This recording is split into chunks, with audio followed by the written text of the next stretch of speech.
In this video, I'm talking all about my top tips on how to shoot a multi-cam interview. This is a multiple camera interview. So let's get into it. So first and foremost, why would you want to shoot a multi-cam interview? Well, these are really awesome because they help to make your interview more dynamic.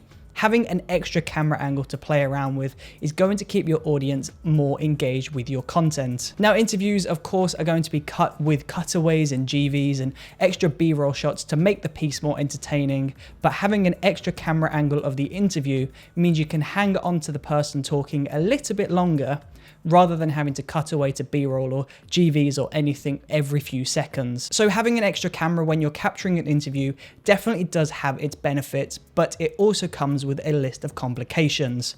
So I'm going to give you a few tips on what to do and what not to do when capturing a multi-cam interview. So my first rule is to not break the 180-degree rule with your two cameras. So first of all, what is the 180-degree rule? Essentially, the 180-degree rule is a line that goes down the middle of a talent's face, and in order to stay in the 180-degree rule, your camera should be kept on one side. If you have two cameras and one on each side of the line, one shot the person will be facing to the left, and in the next shot they'll be facing to the right. And when you're cutting these together, it looks like they're looking different directions. This is distracting, but from a narrative point of view, it looks like they're looking in opposite directions. So when it comes to shooting a multi-cam interview, pick a side where you want to place your cameras and position these on the one side of the line.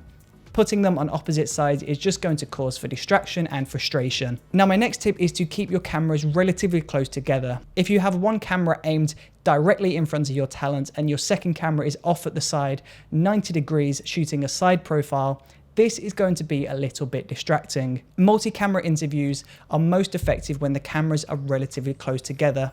So try not to go more than 35 degrees away from the other camera. If it's a little difficult to visually measure that though, then just imagine your talent is standing in the middle of a very big clock. Your first camera is on 12.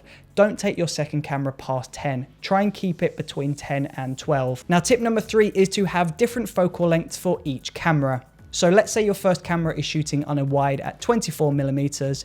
You want to contrast that with your second camera, and that is going to shoot in a tighter focal length of around 50 to 85mm. The problem is if you have two cameras that are close to each other and they're both shooting on wide angles or close-ups, then when you cut these together, it's going to look like a jump cut, and that doesn't look great. So in order to squeeze the most out of this multicam effect, you want one camera set to wide and the other camera set to a close-up. Tip number 4 is to keep the cameras at a very similar height. If you have one camera set to an eye level height and your other camera is set to a severe low angle or high angle, when you cut between these two clips, it's going to contrast way too much and it's going to completely throw the viewer off. It's going to look ugly and you're going to want to wish that you shot these at similar angles. So tip number 4 is to keep your cameras at similar heights. And then tip number 5 is to do a sync clap. A sync clap, very simply, is just the talent clapping in front of their face. You have two cameras, and this means when you're editing, you're going to have to sync these up to make sure that they're perfectly in sync with one another. And if you're capturing sound externally, you're also going to have to sync your sound with your two video clips. So you've got 3 assets that you need to link together. So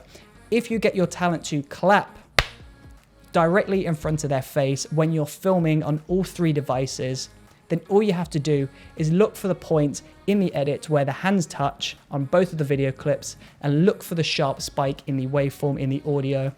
Put these all together and everything is going to be perfectly in sync. If you forget your sync clap, then you're going to have to try and eyeball it, and it's going to take you a long time to get everything synced in the edit. So a simple clap in front of the face is really going to help you when you're editing. And there you go. Those are my 5 tips on capturing a multi-camera interview. Follow all 5 of these tips and I promise you, you'll have a great looking interview. So thank you for watching this video. I really appreciate your support and I will see you on the next video. See you there.